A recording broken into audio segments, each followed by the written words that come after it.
So this is the CHIELD database, and I'm just going to go over some of the tools that you can use. CHIELD is based around documents, and you can search for different documents, publications here. So for example, we can search for Lupien and Dale's paper, and here's the hypothesis laid out as a causal graph. You can manipulate this, and you can click on links to get some text about some context for each of the links. At the bottom of the page you also get a few more details of each of the links and how this document connects to other documents that also look at some similar variables. But the really cool thing about CHIELD for me is the ability to explore different hypotheses. So if you click on Explore and go to Causal Links, there's lots of different ways of mixing the hypotheses into a single space. So for example, we can click the plus to add a single variable, and we can search for population size and then press enter, and then we get the node here. And then we have various tools that we can use to explore the links. So for example, we can find all links that expand from population size. And there are actually quite a lot, so this takes a little moment. And here they all are. And we can have a look at these. And we can also do things like color the links by what type of evidence they represent. So it might be a statistical test or a model or an experiment. And this might help us search for some things. Let's start again, but this time we're going to add population size and also morphological complexity.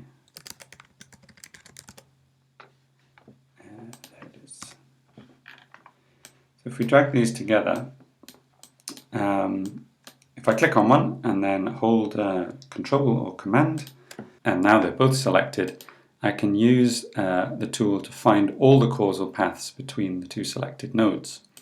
So this will now search the database for all possible paths that connect these two things. Obviously there are many of them, so this takes a moment. So here they are. There's a lot of them, and this can get very messy. So you do actually have some options about how to display these things, but you also have options to download these networks into various format, including the dot format.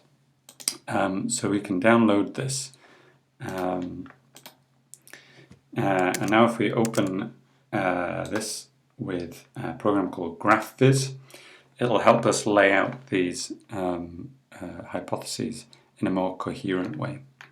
So here's population size, here's morphological complexity, and already we can see that there are different routes that different researchers think connect these two things. But let's say we want to focus on just two theories and the differences between them.